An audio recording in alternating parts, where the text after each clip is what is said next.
Hey, welcome to Back Talk, the award-winning podcast from Successful Black Parenting Magazine, where we go beyond headlines and dig into conversations that actually shape our families, our culture, and our future. Black parents, how many of us have had the talk, not about the birds and the bees, but about staying alive? Have you had that talk with your kids? Because if you've had to talk with your child, speak up in the comments on the replay. I want to hear from you. Because today asking this questions. I'm asking the questions that almost no one else is asking, and I'm going to get the answers. So stay tuned. We'll be right back.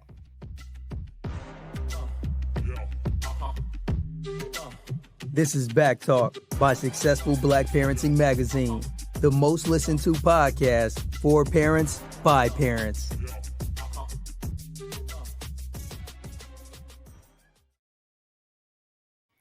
Hey, I'm your host, Janice Robinson-Celeste. If you're watching this live, you are officially part of the conversation. This show is powered by our growing community of Black parents, educators, caregivers, and advocates. And now we've taken that community to the next level with the Black Parenting Academy, which is a private space that you can feel safe and you can connect, get answers, and access resources that you won't find anywhere else. And I'll drop that link later in the show, so stay with us.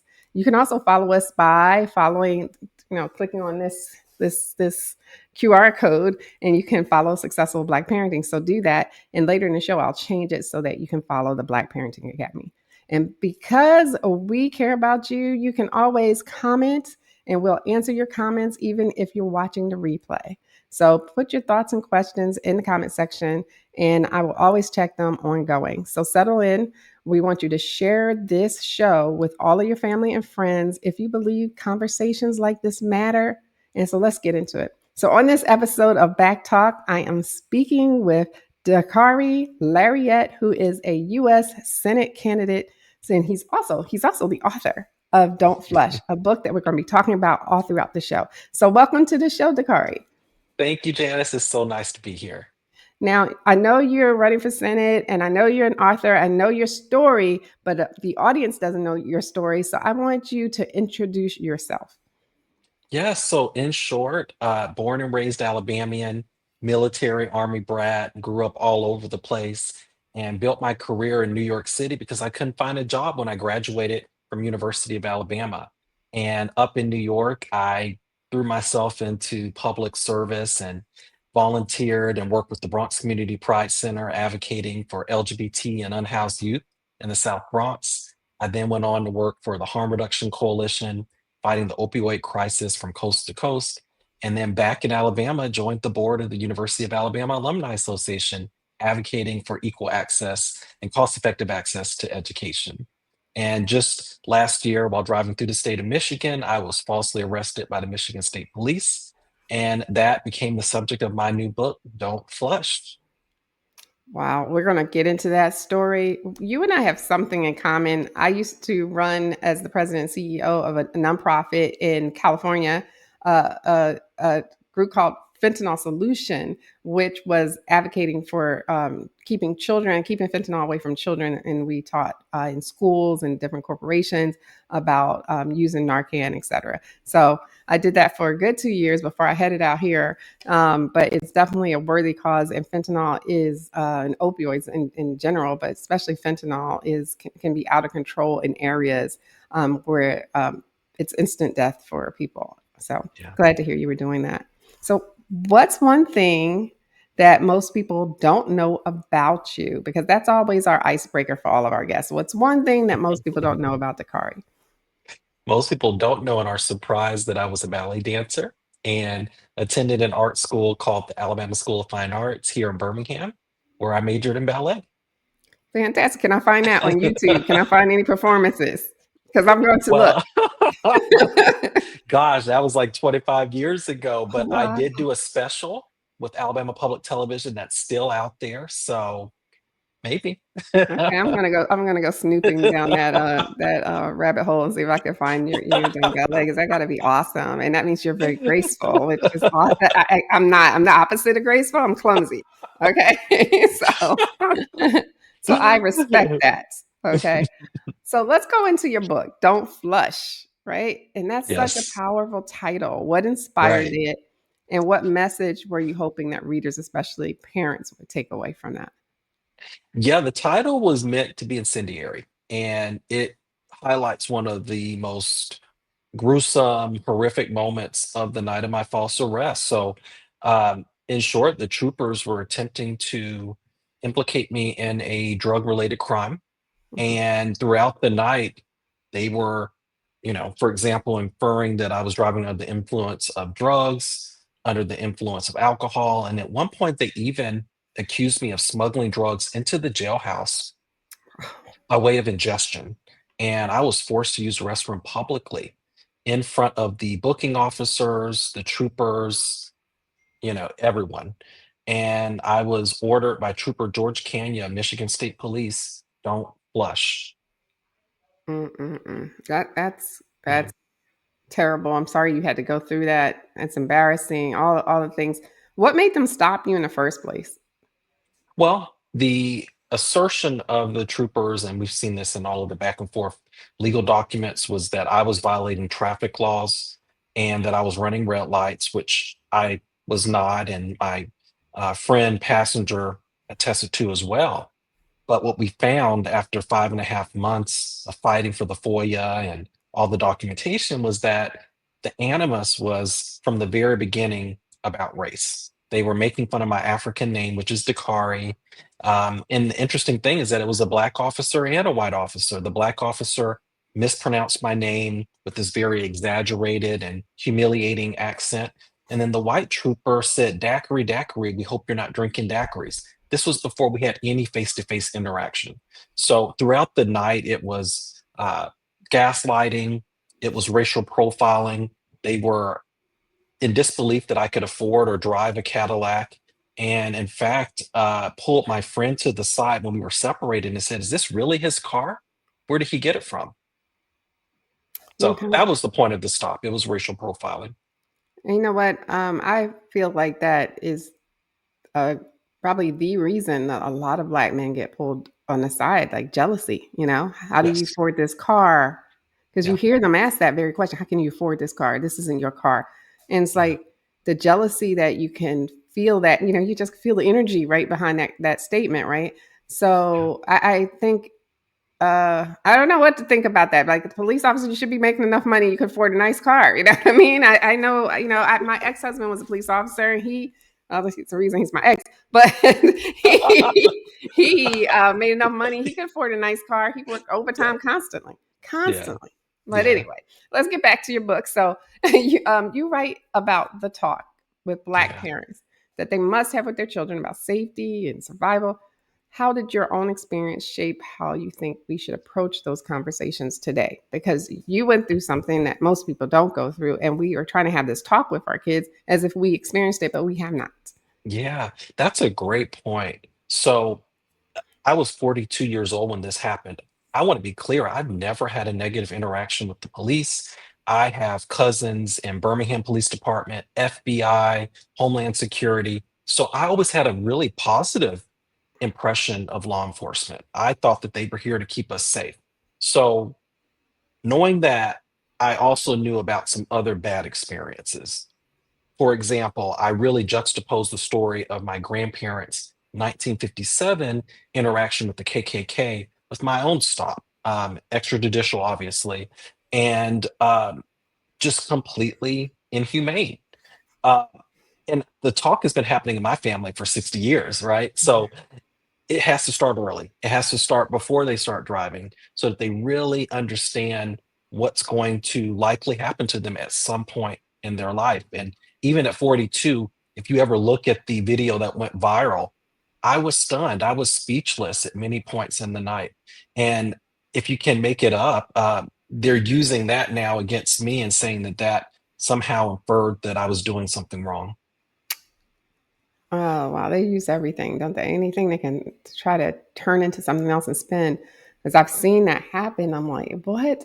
And I'm sorry this all happened to you. I really do. It's, um, you know, far as police, they always say, there's a couple of bad apples in the bunch, but we have the good apples not telling on the bad apples. So don't that make you bad apples too, far as I'm concerned, if you're Right. not pulling them out of the basket?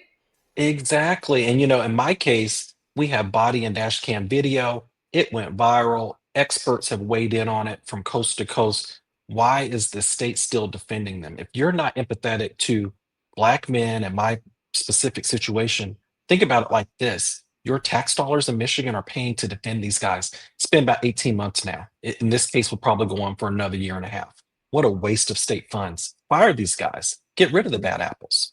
But Okay. to your point about the talk, a year after the incident, I spoke to my friend who was sitting in the passenger side, and he told me that he was so terrified of what was happening. We got separated. I was taken out of the car, and he sat in the car. He said he almost ran from the car, and it just gives me chills every time I think about that. Like Wow. that would have been the end of both of us. They would have said that we escalated, we brandished a gun, something would have been made up to Yeah. escalate the situation even Crazy. further, even though we did nothing that night. Yeah, any excuse they could have used to probably shoot him in the back probably would have happened. Yeah, And that's the thing. People are like, why did they run? Well, you're scared. You're scared, right? yeah, I mean, yeah, yeah. I got stopped, or not stopped, but a cop pulled behind me during the height of all of the shootings of Black men and women, and I'm driving on this road in the country, in the South, all by myself, chilling on my cruise control. And all of a sudden, this cop comes and makes a U. Well, he didn't come. He was sitting over there, and he makes a U-turn to follow me so close. And I have a Jeep Wrangler, so I always say, I can't see your lights, you're on my bumper. If I can't see your headlights, you're on my bumper. And he was doing this, I guess, to make me do this. But I was in cruise control. So I'm sitting Mhm, there starting, the tears are coming down because I know mhm, he's up to no good. That mhm, energy is obvious. Like, he's up to no good.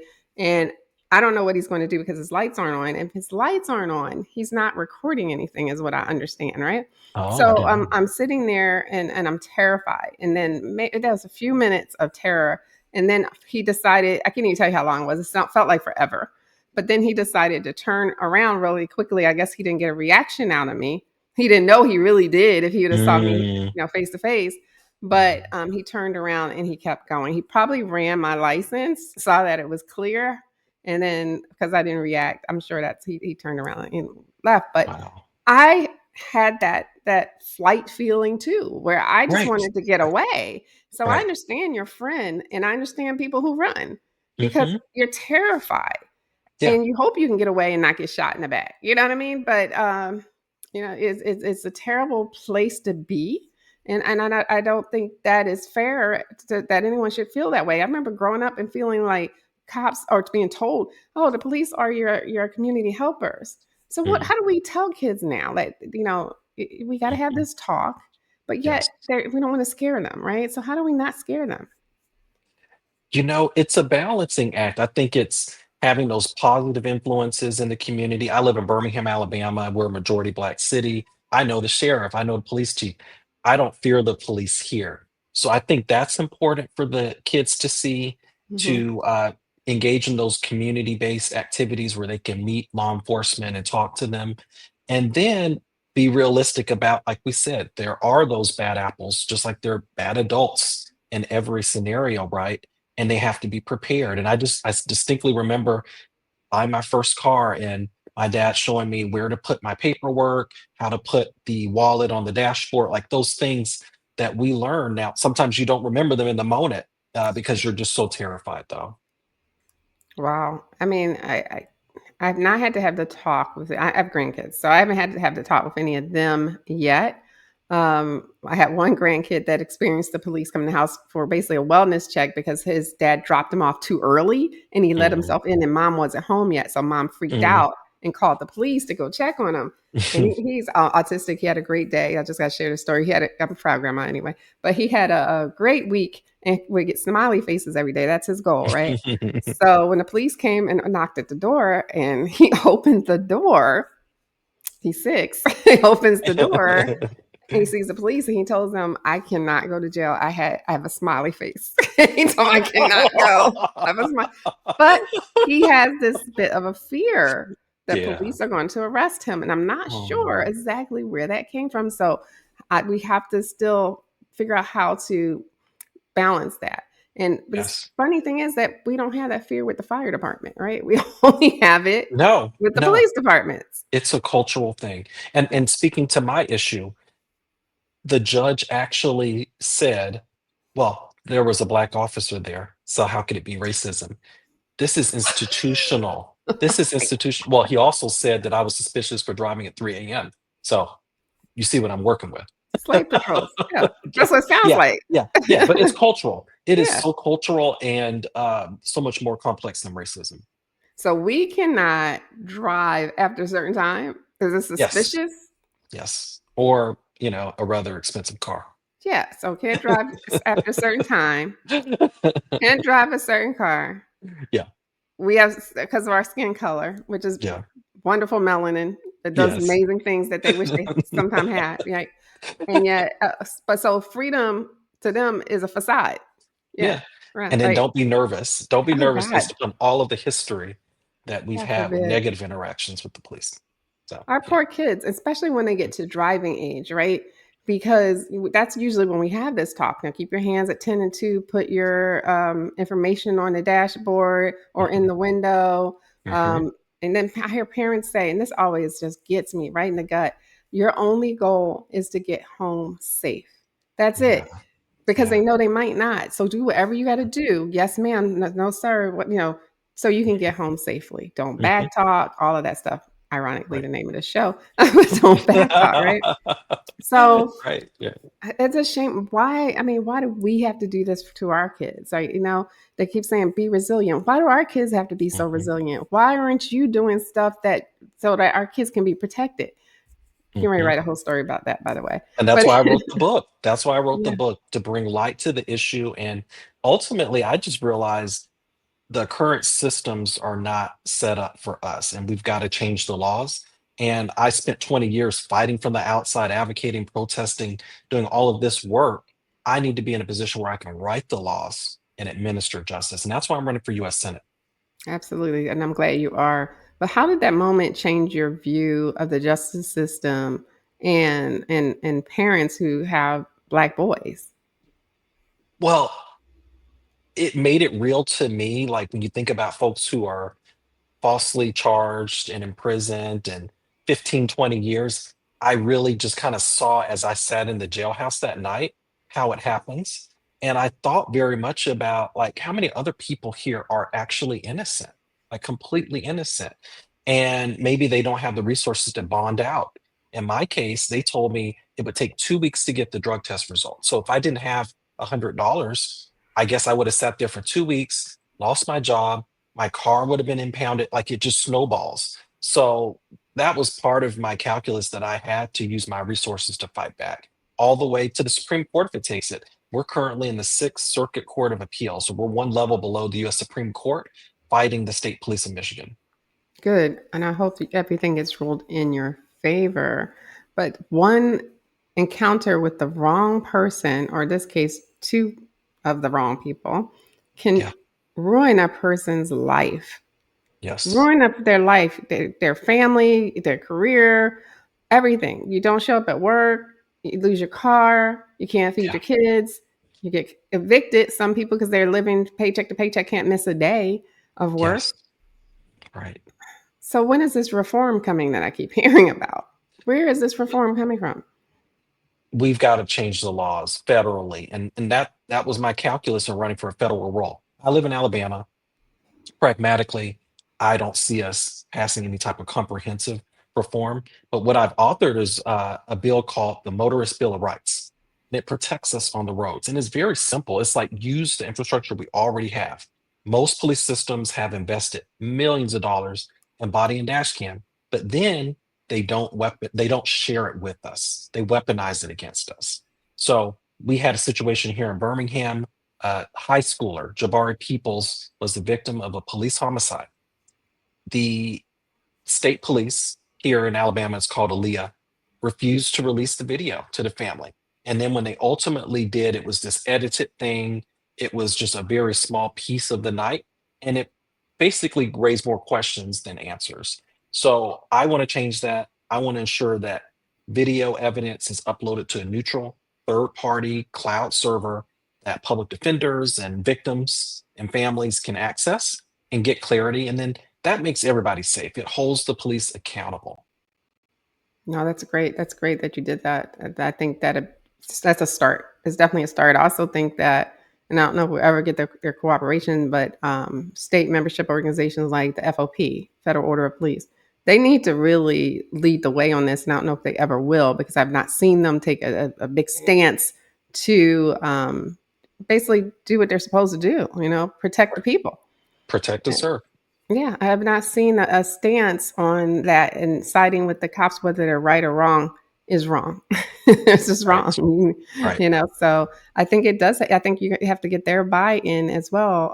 These national police organizations, and I'm not sure how to do that since they have since their existence just protected police officers. I have your book up there. You'll cover your book. Uh, so the lessons that you learned, it seems like you kept your composure through this whole traffic stop. How did you do that, by the way? Because I know I would have been like, "What? It How did you keep your it composure?" was that was my survival instinct. It was say as little as possible, be respectful, no sudden movements, keep your hands visible. And I thought a lot about my grandparents and how they survived the stop with the KKK in 1957 in Birmingham. And it was that quick thinking um, that frankly allowed me to be here speaking to you today. That was really it. And as angry as I was, humiliated as I was, I knew I had to survive that day to the fight. To be, you have to stay alive first before you do the fight. Right. And that's why moms and dads are telling their kids the same thing, but how do we teach our kids to stay calm? And did that moment of your grandparents' encounter with the KKK, was that actually in your head during the stop? Oh, for Mhm. sure. For sure. The similarities were just so glaring.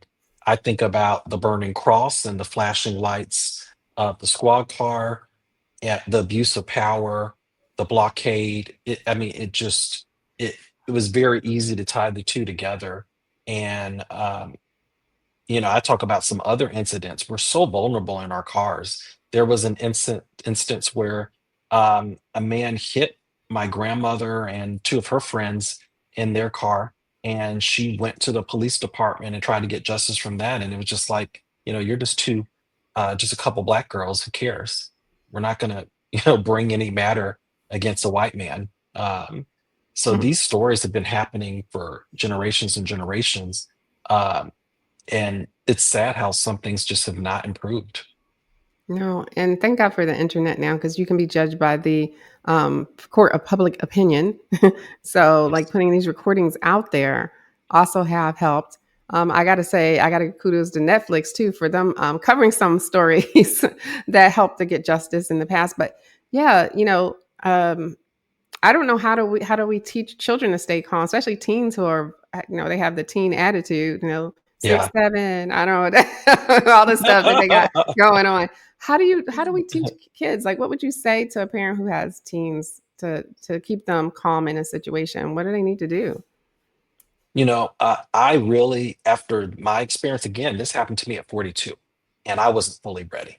I strongly believe in having scenarios and going through this repeatedly so you know what to do. It's a shame we have to be many lawyers every time we get into the car, but I've learned through just posting the videos online, for example, I did not have to submit to those 7 sobriety tests out in the See? cold April 10th Mhm. in Michigan. That's news to me at 42 years old. So we've got to educate our kids. There's so many resources online, YouTube, whatever.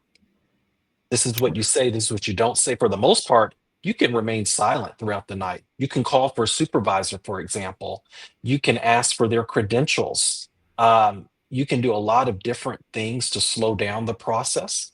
And I'm still learning myself. And that's something that I definitely am thinking a lot about, like what's next for me, whether in office or not. I definitely want to be in this space of helping young people with very difficult situations like these that inevitably happen.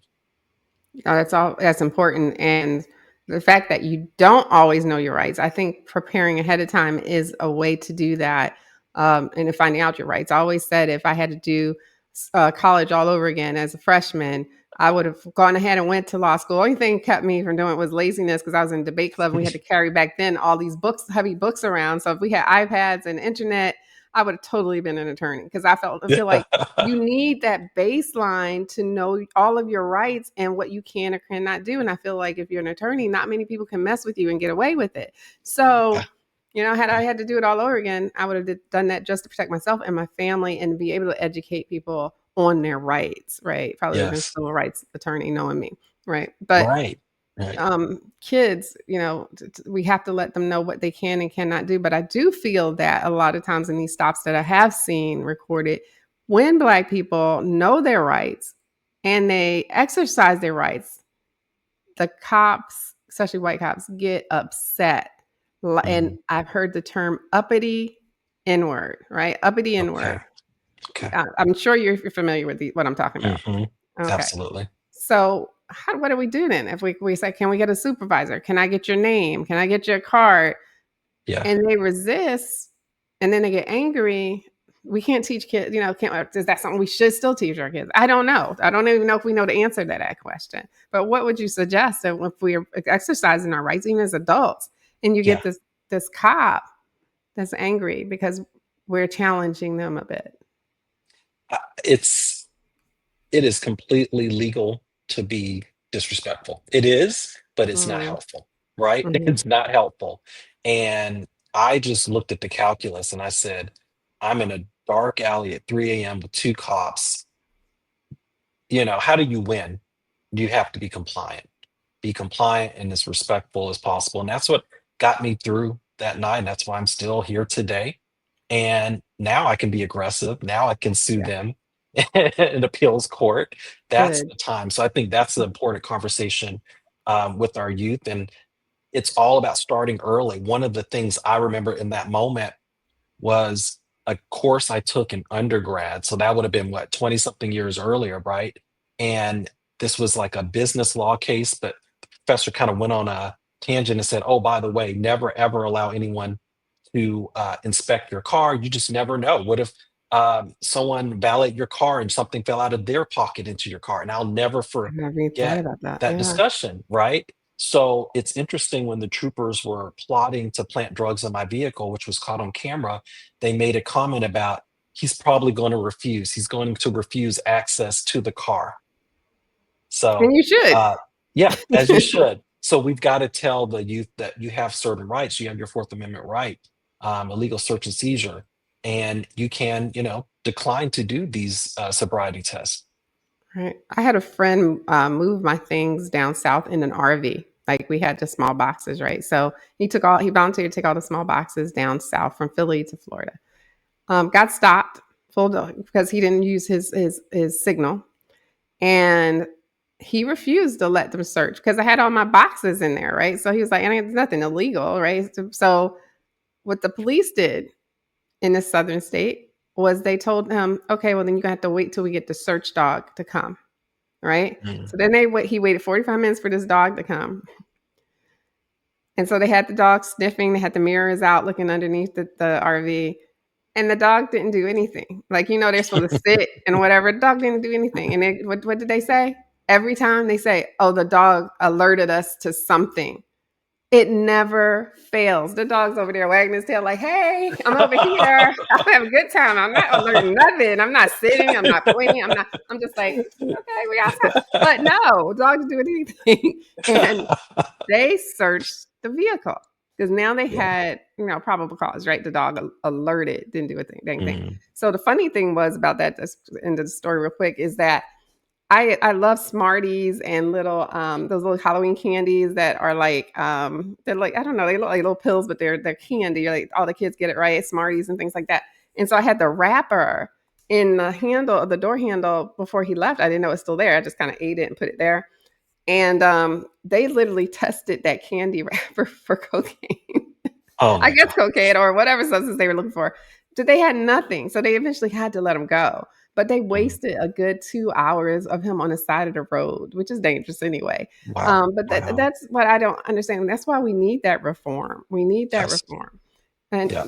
you talked about how Alabama's education system mirrors like larger systemic issues, and you weren't even out in Alabama when that happened, right? You were in Michigan, right? So, yeah, so I was living in Alabama and I was going back and forth, but you're right. I'm one of the lucky ones. My mom is a teacher. She's been a teacher for most of my life, something like 40 years in public schools, specifically special education. But sadly, here in the state, we underfund education. And our attainment ranking is 45 out of 50, meaning folks just don't complete a full coursework of education here in the state. And then our quality of education ranking is 38 out of 50. So we're rating the Education Trust Fund to build the most expensive prison in American history, which I just heard is delayed now. So it's going to Oh, cost good. more. And you're right. An Alabamian black student is suspended every 15 minutes here in state. So they start that prison pipeline very, very early. And 50% of our prisons are black folks, even though only 26% of the state is black. Oh man, that's so just not even. It's not. It's of course it's not fair, and we know that Black people get harsher sentences. When a lot of times they'll let the white person off with like a pat on the hand, like okay, you want to pay this fine or whatever. And I feel like, and people could debate me on this all you want. I'm gonna set up my table and say debate me, because I feel like with and it is just me speculating, but with the lapse of farm workers, I think they're going to use the privatized prisons to work on the farms, which means that system needs bodies. Automatic. If you don't have the bodies, they can't make a profit, and it feels like Yes. that's where they're going to start locking up more people for smaller crimes, or and giving them the harsher sentences, the maximum sentences to keep them into the system so that they can work for free, basically, because it's not a lot to get paid. And again, we're back to slavery. Uh, yeah, it's slavery 2.0.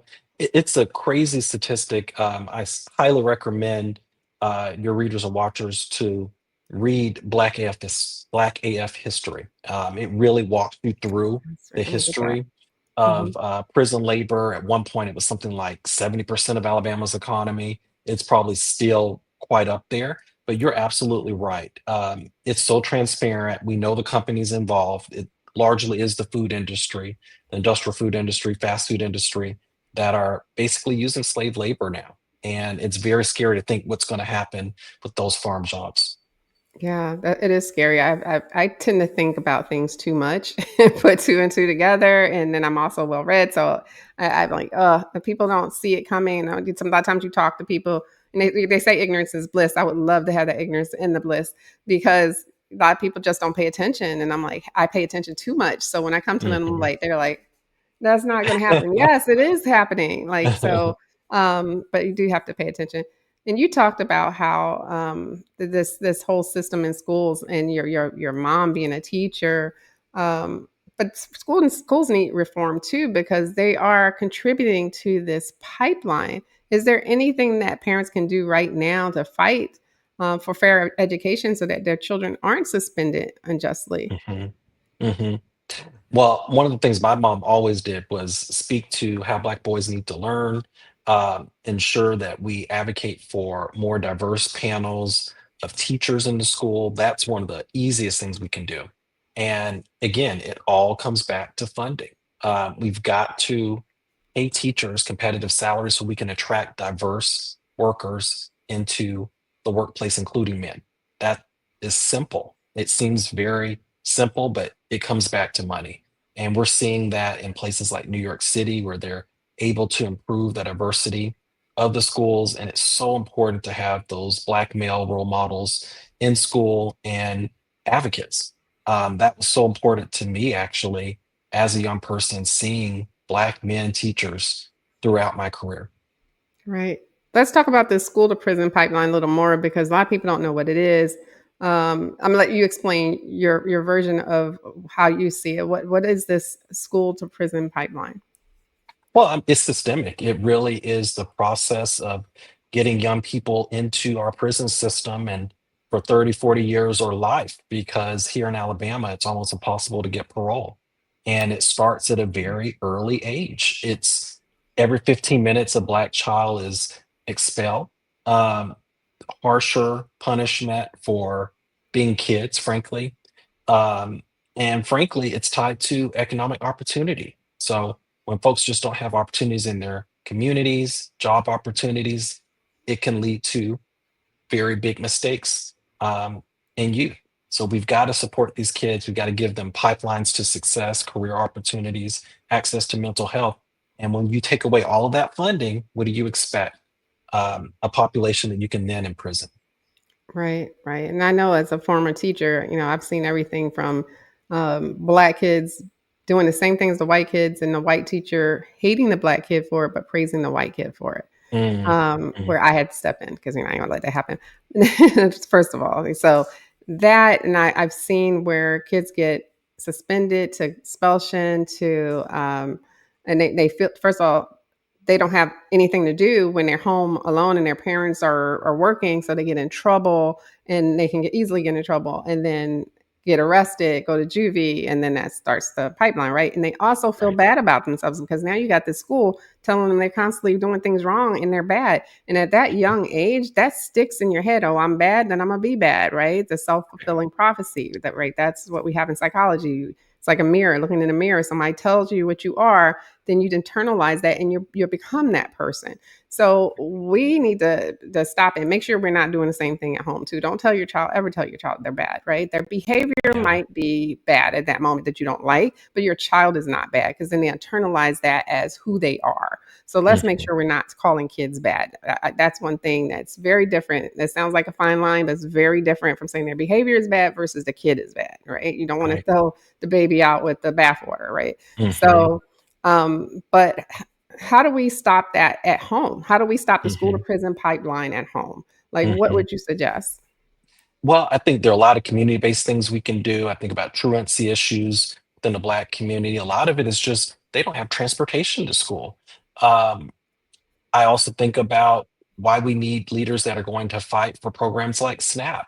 We have children that are literally hungry, and how do you learn that way? So a lot of the issues are macro, um, but I also think that we can get micro by looking at community-based programs that support these families. I've seen some really good initiatives here in Birmingham, in my hometown, where families can receive bonuses for excellent, perfect school attendance, honoring students and families that make that commitment, and then helping them to do that and showing the importance of showing up and learning. Right. Talking about kids not being able to learn who are hungry. We just had a whole administration keep kids from eating Yes. for weeks at a time here, like, and we didn't even know if it was going to go on until after the holidays. Right. So we definitely need, I'm going to say, not only you to run for office, people who care, who are in touch with their constituents, who've lived it, to run for office. We need more people like you stepping up to the plate. I always say, if you have one of those feisty children who likes to argue with you or give you an argument about why they should do something, nurture them to be an attorney, to be a judge, not just to be attorney, but to be a judge, because we need more Yeah. black judges, right? So take Yes. that Yeah. feisty So kid important. and say, hey, you'd be a great attorney. Start nurturing that. That's what we need. So yeah, I love those feisty kids. But you took your personal pain into public advocacy, and you're doing it now. Um, besides running for office, how can parents use their voice to create change in their own communities? Be visible and think about opportunities to support organizations that are driving things in the right direction. So, one of the organizations that I've reached out to is Alabama Appleseed. They are the leading organization in our state for families impacted by incarceration. And through them, I've learned so much about this issue, and that's propelled me to speak at the Alabama State House. So there are a lot of really good people out there doing work, and they need help. They need us to lift them up with our voices. So seek out those organizations. Great, great. And we have a lot of Black dads who watch our show. Um, what do they need to hear right now about raising their children, especially Black boys? What do you have to say to them? Talk to them and listen to them. And I just think about my own personal experience. It was multi-generational that ultimately got me through my night of April 10th, 2024. Those stories are so important. And it's hard now. It's much harder, I guess, now with cell phones and all these distractions. But those stories are the reason that I'm here today. Those stories of survival. So we've got to share that, but then have a two-way conversation where we're hearing out our kids. Right. What gives you hope? Like, what gives you Mm, hope about the future, especially for Black families? yeah. Well, I'll go back to just a couple weeks ago, November 4th, seeing people show up and show out at the polls. It tells me that there are some really good people that want to see things improve in this country. And if we can just get them out again next year, we might have a chance in improving our situation as a country, having a government that wants people to be fed and to have health care. So I think that there is some hope there. Great. Wonderful. Thank you for saying that because we all need some hope, right? Especially Yes. the things we're going through in this country right now. Yeah. um, Yeah. your everything has been so powerful that you've said. Tell the audience how they can follow your journey, get your book, and support your campaign as well. Thank you. So just check me out at DakariLarriett.com. And we're also on social media as Dakari Larriett for Senate. So we are looking for donations. We're looking for volunteers coast to coast. We'll start home banking in the beginning of the year. So this is a national movement to take back our Senate and to finally get to work for Alabamians and Americans again. Fantastic. Dakari, I want to thank you for sharing your time, your wisdom, and your heart with us today. So thank you for coming on the show. Thank you so much for having me, Janice. All right. And to everyone watching this replay, thank you for being here, for supporting Back Talk, the award winning podcast for successful Black parenting magazine. This show exists because our community shows up, engages, and elevates the conversation. If you haven't already, make sure you follow us on every platform. We're on Facebook, Instagram, YouTube, LinkedIn. Wherever you scroll, we are there. Hit follow, like, turn on the notifications, share this episode with someone who needs to hear it, because we'll be back with more conversations that matter, more voices that inspire, and more truth that strengthens Black families everywhere. And until next time, I wish you all the success in the world and take care. Thank you for everyone for listening.